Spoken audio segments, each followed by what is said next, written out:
Welcome, I'm Tim Smith, and I'm your host for the Recording Hound Show today. Welcome to another edition.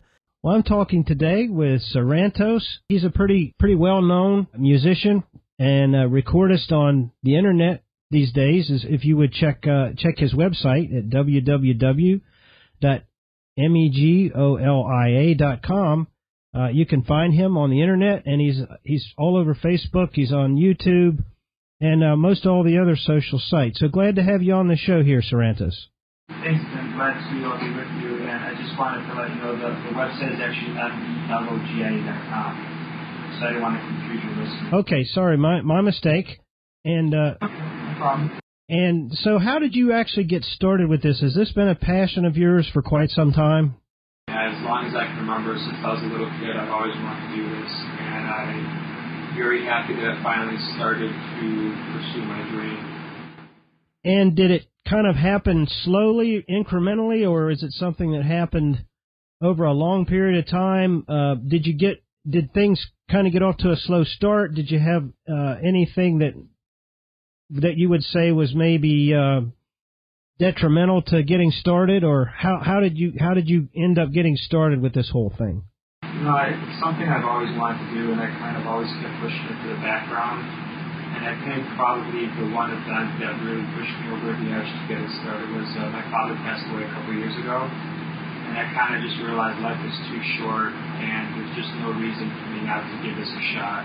That was probably the one event that really, it took me about a year to recover from that emotionally, but I think once I kind of realized that he would have wanted me to do it, it's just been nonstop ever since, and I haven't looked back, to be honest with you. And I pursue it as much as I can, given it's not my day job. I think a lot of musicians now fit into that same mold, and I think maybe it's for different reasons, but I believe that in many cases there's actually not an income coming in from the music, and so a lot of us work, and we have our side jobs, and so I think it's a pretty common thing to juggle the job and also have the music as well.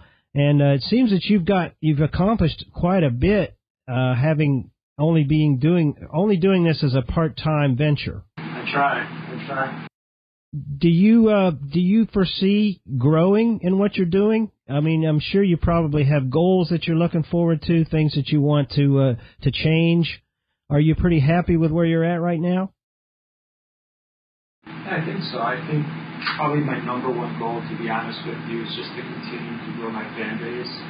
And not just social media, but also my email list, because then I can communicate directly with the fans and give them like little tidbits and inside information on what's happening before the rest of the world finds out. But I really, really want to try to raise as much money for charity as I can. And that's probably my biggest goal. I plan on doing this at this point. I've gotten very comfortable with some of the newer music that I'm doing, and I plan on doing this every day until the day I die. I want to put out a song every month. Wow. Forever. Well, that's great. And I've listened to some of your music, and it's pretty good. It's really good music, and it's varied. It's not all the same. It has different character to it, even though it's all basically pop. I would guess I would classify. Would you say it's pop mostly? Soft rock? I think both. I think most of the reviews and some of the people I've spoken to consider it soft rock or pop. But I certainly have tried to do different things with my music. Like you mentioned, I don't want to sound the same, so not with the label I'm on signed, so I can definitely experiment and try a rap song and a country song and all sorts of stuff. I got a pretty cool jazz song coming out in a couple months. Cool. And I don't think I would have that kind of freedom if I was signed to the label. In all fairness, I think the second CD next year is really going to be closer to my sound, and I think it's definitely soft rock pop, and the music's always a little different. Even my singing style is always different. There seems to be a transition for a lot of musicians. I've noticed this, that you start out in one place and say 4 or 5 years later, or maybe not a specific amount of time, but you end up in another place totally musically. And as you said, you didn't have a label, so you didn't really need to, you weren't really forced into a mold of any kind, which is a little bit, there's some freedom in that. But also, I know a lot of musicians tend to play so many different kinds of things that they get way off like I'm that way. I play so many different things that I'm just now starting to come around. You know what I mean? Yeah, no, I get it. And I think there's a little danger when you're unsupervised in that you could kind of go off on a tangent. And I've had other artists and people I work with that they'll listen to the song and I might think it's pretty cool and they'll be like, no, dude, don't do it. This isn't something you should do. And I take feedback from everybody, and I think it's important not to experiment, but to also be a little restricted. Well, and it sounds like you have someone who's totally honest with you, and that's also helpful.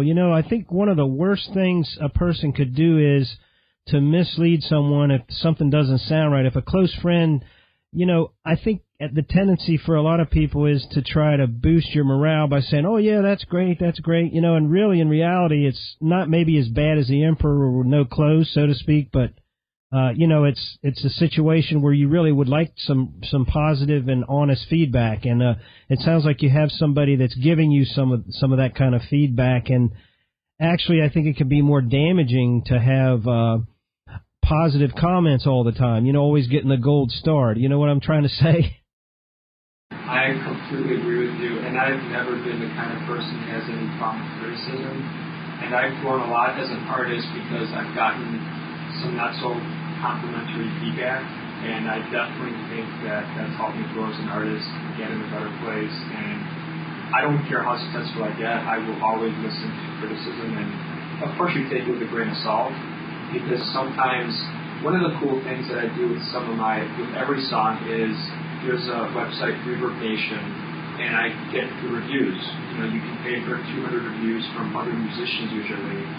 It's very interesting. It gives you a good idea of what a lot of different musicians think of your stuff. And for example, on a certain song, I might experiment and be, very monotonous, kind of that rock kind of sound. And it's kind of funny that some people love it and some people hate it and think it's too monotonous. So it does give you a little bit of a guidance in terms of what 200 other musicians out in the world think of your stuff, and it does help guide you a little bit. Yeah, and probably, at least the way it looks, probably the most critical arena you could take your music into would be in the presence of other musicians who are totally honest, because let's face it, a lot of people during their daily jobs and such that have their radios or they're listening to their portable systems of whatever kind they have, they don't tend to listen as closely and as analytical as some musicians do. So at least I've found in my own experience, it's probably you're putting yourself out there. You're putting yourself out there in the bull ring, and so if you get positive feedback from those guys, the ones that you respect and that are good at what they do, then to me, that's the best thing in the world. I mean, that's what kind of value could you put on that, as far as self-improvement is concerned?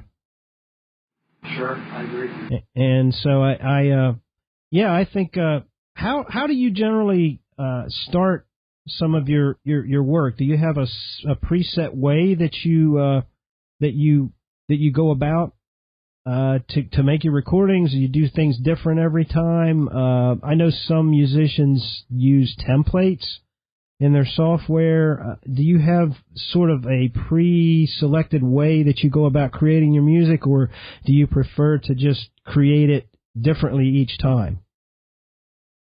I can tell you what my personal preference is, which is kind of ironic because I don't really do it that often that way. But my personal preference is to get an idea of the music and then write the lyrics while I'm listening to it, because I can almost hear the lyrics.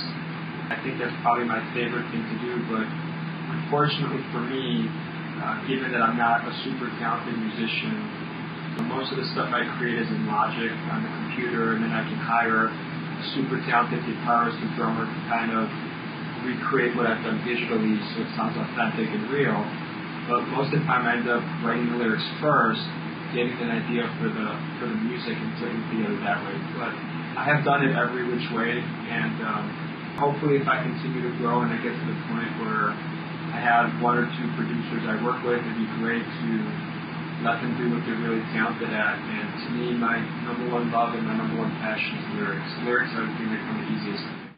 Yeah, and it seems like we all have our strengths, and I'm glad you realize yours in that area. And I think your stuff's really good stuff, and it's getting a lot of plays. I guess YouTube's pretty popular right now with some of your tracks, isn't it? Yeah, and actually, it's interesting that I've been working at getting my stuff on Vivo for the last month or two, so I think in the next couple of weeks, a lot of songs are also going to have the videos on Vivo, which I think is going to be even a bigger bonus for me, because a lot of music really gets heard on Vivo, which obviously was with YouTube also. And that's DEVO? That's the name of the website? No, Vivo. Vivo. DEVO. Okay, gotcha. Sorry, it's just my end here is a little fuzzy, but that's great. That's great that you're moving ahead, and that I think it's really great that you're looking at charity too, that you're supporting the charities. I mean, I know a lot of websites now have the opportunity to participate in a charity and give a percentage or give all of your proceeds to that charity, and that's just great. That's just great that you're doing that, and it's something that if you don't really need the income and you can help out, it seems like a wonderful way to use your abilities. I agree. As I keep saying over and over, my number one goal obviously is to have people love my music, and my music can be heard for free, my videos can be seen for free, and I'm sure at some point everyone would like to, I guess, have people pay 99 cents to get their song, because ultimately that's the way you're going to actually have some kind of income to be able to raise money for charity. So at this point, I've spent obviously a lot more money than I've made, but the goal is hopefully at some point, if I do have a profit with my music, a third of it is going to charity, and I picked a different charity for each song that I thought was relevant to that song and the meaning behind it. And I can't wait to cut them checks, and I will definitely be willing to do concerts and do free performances for all sorts of charitable events, and I hope I can do that every day, because there's no greater feeling than knowing that you're helping someone. And to me, it's all about the music. I mean, I hope I never become too commercialized where I regret it and I don't enjoy it, but I can't see that happening. Yeah, it's a struggle, I guess, on some fronts to try to get things to that point, and it's kind of the engine that you need to boost things further. And did you have to go out and look for the connections? I would imagine. I really don't know, but I'm just curious. Did you have to go out and look for people to support what you're doing, or did you actually have people come to you? I try to be very open to ideas. So whether it's internet research, whether it's Facebook, YouTube, and I can be honest and say that I've probably wasted more money on believing some people than I should have, like most young artists or people that are just new in the business, I guess. So certainly the one advantage of having a label is, if you get hooked up with a manager or a producer, you don't have to waste time trying all sorts of things where someone wants you to pay for something and they promise you that you're going to get all these song plays and videos and get exposure, and then you realize it was just a waste of $50 or $100 and it didn't happen. So I definitely see the benefit in having the right people supporting you. I can't honestly tell you right now that I have really anybody significant supporting me. I mean, 99% of it is just me. And I certainly have made relationships and I talk to people all the time, but I don't have any big players or big people supporting me, telling me, hey, do this, don't do this. A lot of it has been trial and error. Like I said, some money spent that I wish I hadn't. But, hopefully the fans catch on. Really, at the end of the day, if I have enough fan support, I think then maybe some of the big players will come knocking, and hopefully we can do some big things and, tour worldwide and just raise money for charity.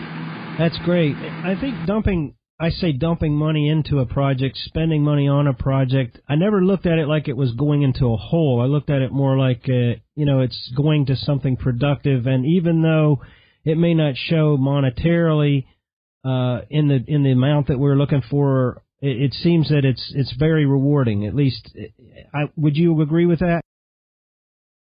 Yeah, and I certainly don't want to make it sound like I've wasted a bunch of money on things that don't matter, because to me, every single time I get someone sign up for my email list, or every single time I get a Facebook comment or a YouTube post, I love it, and I smile, whether it's 2 o'clock in the morning or whether it's, I love it.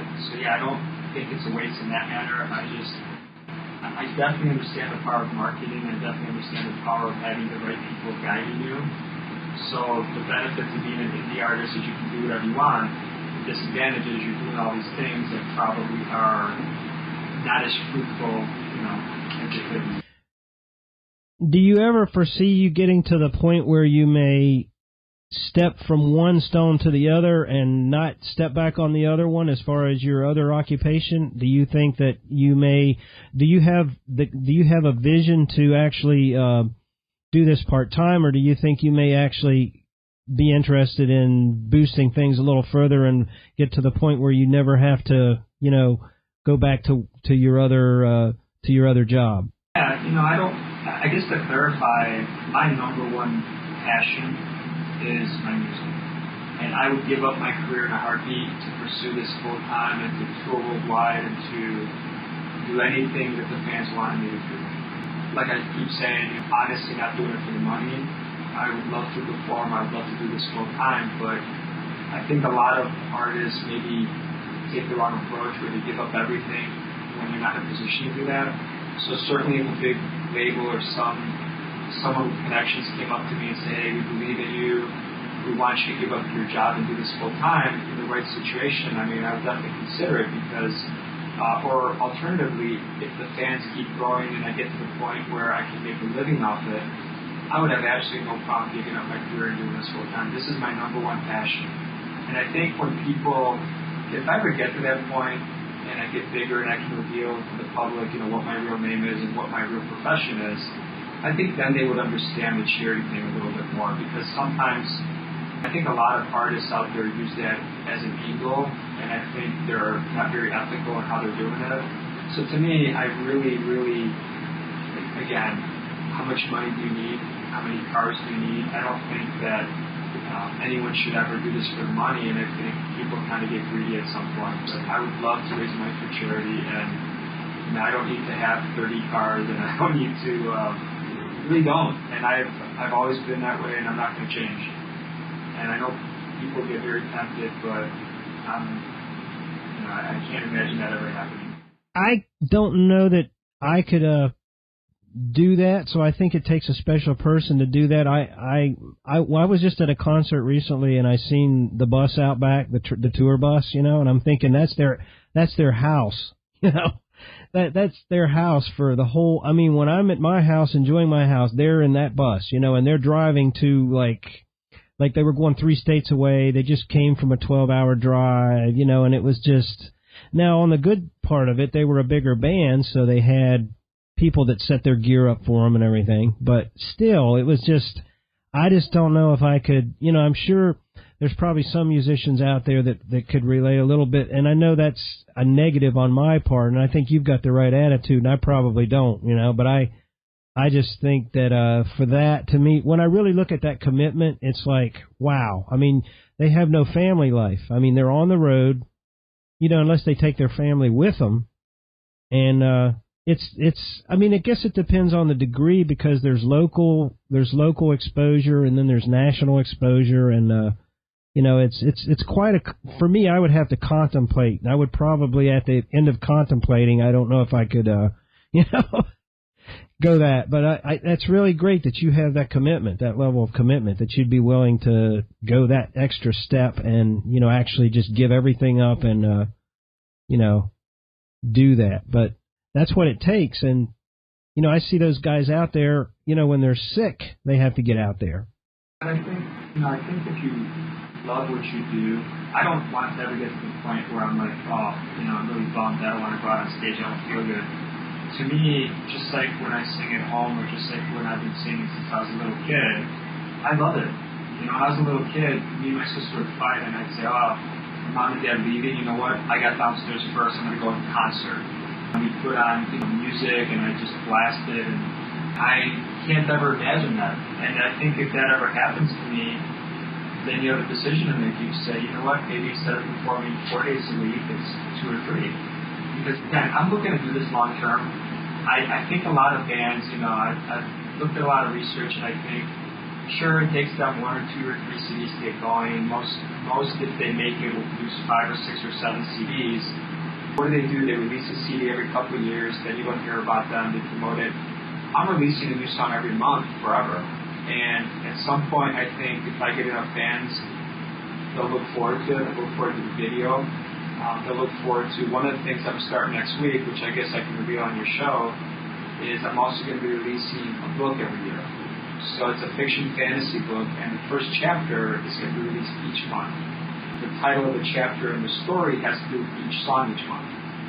So obviously I'm a little bit behind this year, but the first chapters will be released next week. And then hopefully by the end of the year I catch up, and then as of January, every month, it'll be a different chapter. Yeah, that's pretty cool. I mean, I've started a book, and it's hard for me to stick with it. So if you've got that level of commitment, you've really got some drive. You've got a lot more drive than I do.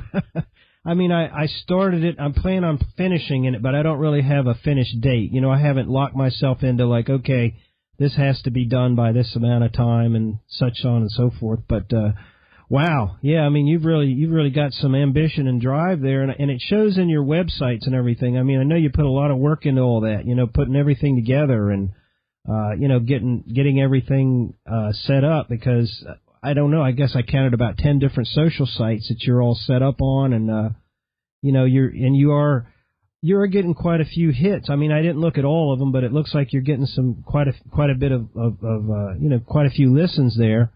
And so, I mean, it must make you feel good at some point that you're getting some payback for all that effort.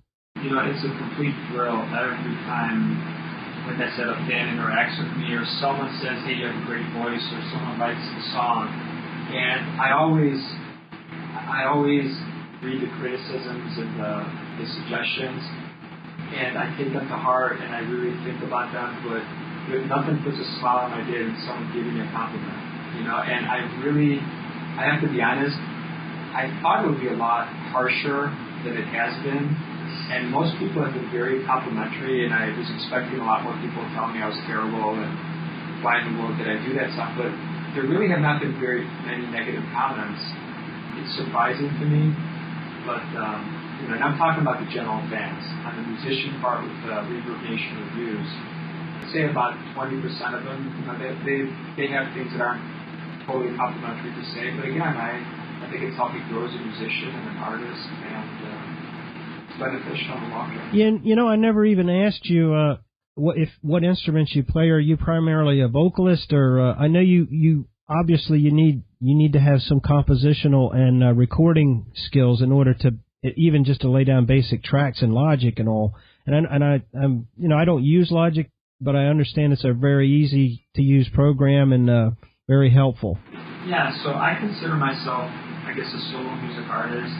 My strength, I think, number one is lyrics, number two is my vocal style. I guess if I had to pick an instrument, I can pretty much tell people I don't play anything. I think I can screw around on a synthesizer, which means you can pretend you play the drums and the guitar and everything, but I certainly would not be the kind of guy in a concert that would be sitting there jamming out on the guitar or the drum or anything, so that's not my strength. I think, like you said, in Logic, you know, GarageBand is very straightforward. Logic actually was a lot, it can get pretty complicated. I mean, I did a bunch of training sessions on Lynda.com and kept trial and error and kept practicing things. So, yeah, I think I have a basic understanding of melody and chord progression, but again, I'm mostly self-taught. I regret that I never, as a kid, took music classes. I definitely wish if I could do things over again that I would do that, because I think it would definitely help, but you know, again, I'm very upfront about it. I'm doing my best, and I'm trying, and kind of all I can say. Yeah, well, it shows in the construction of these songs and everything. Now, are you using just the drums in Logic to make these drums? So when I look at different things, you know, you can plug your synthesizer into your computer, and you know, when you're not sitting there on stage having to play a guitar session or a drum like nonstop, you can definitely slow it down. You can be a little mathematical about it. So again, you can create in Logic, but then pretty much everything, once it's created, I try to get live instruments, because, you know, I don't want it to sound like a drum machine. There are different musicians that through trial and error I've worked with, and I've obviously paid for a session to lay down live drums for this song. So they'll listen to everything I've laid out. 90% of it ends up being pretty similar, but sometimes they'll make a suggestion. I'll be like, hey, that's pretty cool. and we'll kind of tweak it a little bit. But for the most part, they're re-recording what I've kind of done. I see. So that's actually, you're using that as kind of a template or a guide, and then you use that to get your other tracks recorded. That you just have the musicians follow those tracks. Especially drums. I just was curious of your process because I know a lot of home recordists like to know how different people do different things, and we covered maybe your different approaches to construction, and that you use Logic as a template kind of thing, and which is great. I've never actually, some of the drum programs out there. I'm thinking of like Addictive Drums 2 and BFD 3 is out now, and those kind of things. What is it, Easy Drummer?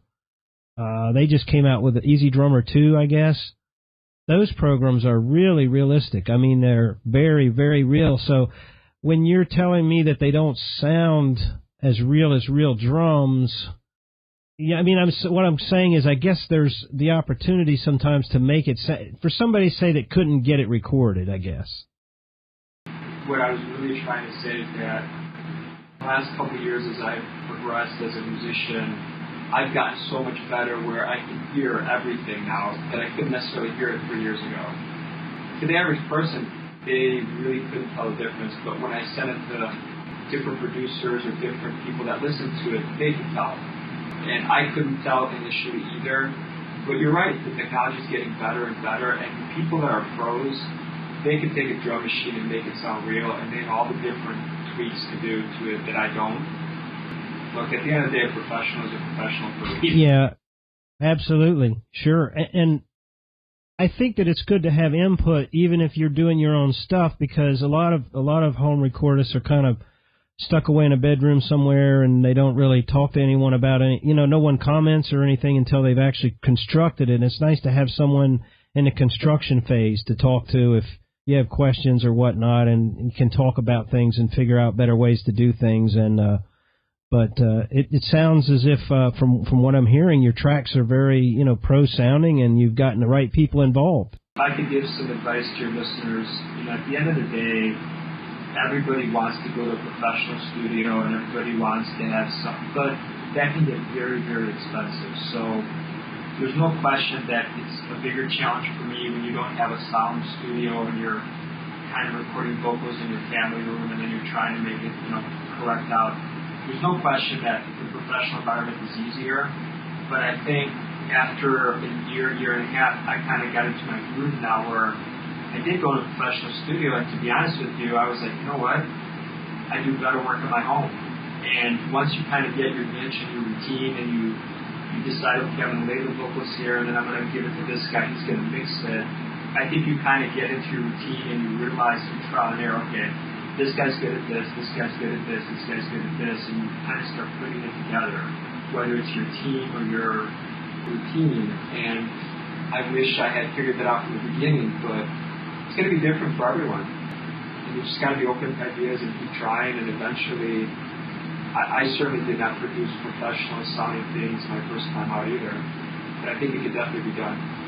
You said a song a month, is that right? I think I heard you say that. You're trying to do a song a month. Now, when I create, if I'm trying too hard, I don't create. Do you feel that way? It's as if I don't relax and just let it happen, if I try to make it happen, if I try to force anything like, I have to get this done, then at least my temperament is such that I can't really create. Do you get that way at all? I guess I do, but what's kind of happened to me is I've been writing lyrics since 4th grade.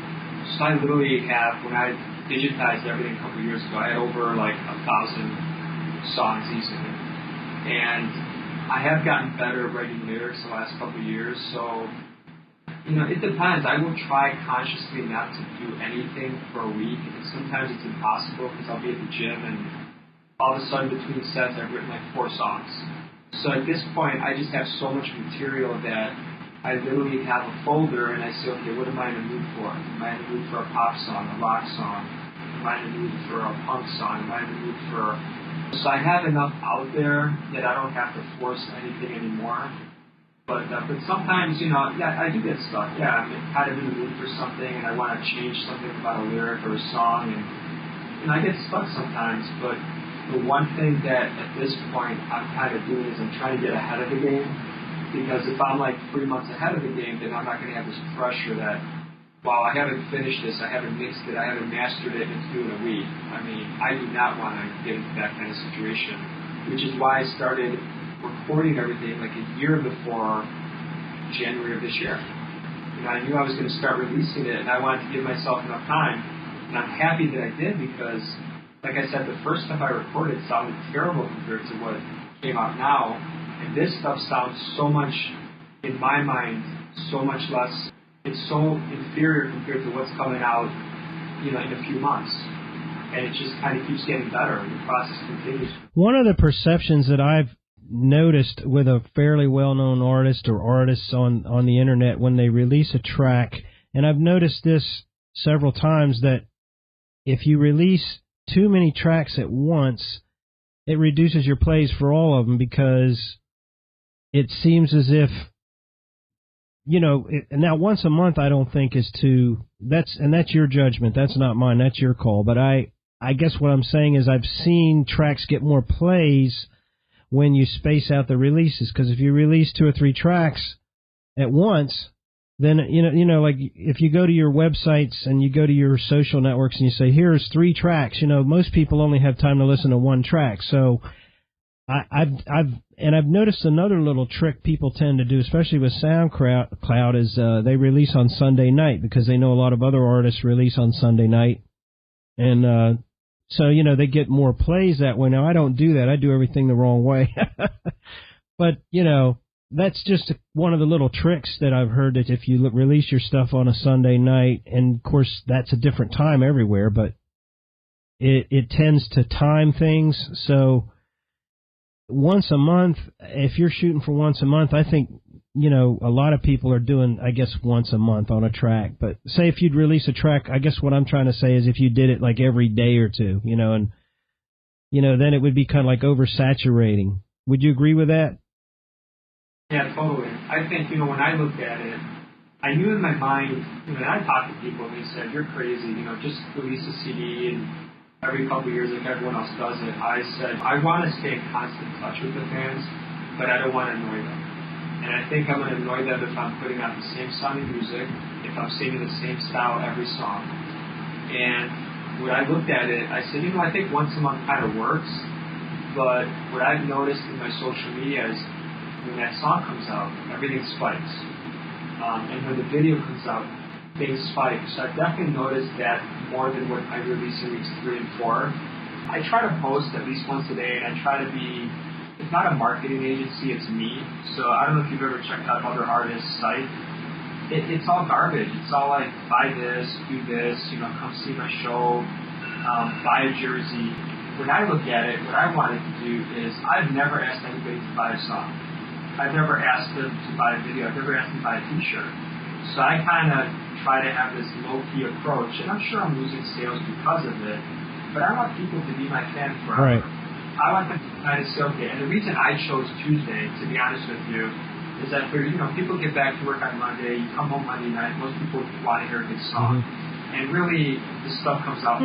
That's an interesting view there. I've never, it's something I've never thought about, but yeah, sounds like a very creative way to think about that. I know for myself, like Sunday night, I'm usually like, I'm kind of, you know, thinking I'm getting prepared for Monday morning and all that business. So maybe Tuesday's better. And I think Tuesday, when I looked at press releases of different things, it seems like Monday people are catching up at work. Like Monday is just bad during the day. Tuesday always seemed like the best day of the week. It's not Friday, they're not getting ready for the weekend. It's not Sunday night or Monday where they're kind of... But I do actually technically release this stuff late Monday night. So again, if people want to listen to it after work Monday, they could. But Tuesday definitely gets out there. And, you know, at the end of the day, I mean, we can each tell each other 20 reasons why what we're doing is good, but I can't tell you that it's the best thing out there. It's what I think kind of is pretty cool, and I guess it remains to be seen. Well, I agree with you that the spikes generally happen right after an upload or whatever, and then it seems to things, if you don't keep after it, and I say keep after it like in terms of pursuing the marketing, which not everyone is real good at, and I, you know, if you don't keep after it, then the plays just gradually drop off, and then things get lost in the internet. Yeah, I agree. Everything can get lost. I appreciate you talking to me. I wish you well on your endeavors. Thank you, Tim. I really appreciate you having me. Okay, it's been a pleasure, sir. And it was a pleasure to have Sarantos on the show with us today. And keep looking out for future shows. We'll have other guests, and we'll have other technical information on here to suit and to help the home recordist.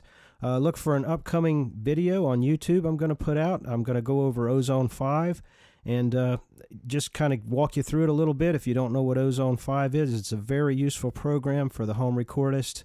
If you are recording and you want to try your hand at mastering, which isn't for everybody, but if you are interested in that, if you'd like to know a little more about it, I plan a video very shortly on that. So stay tuned. Until next time, this is Tim Smith at the Recording Hound.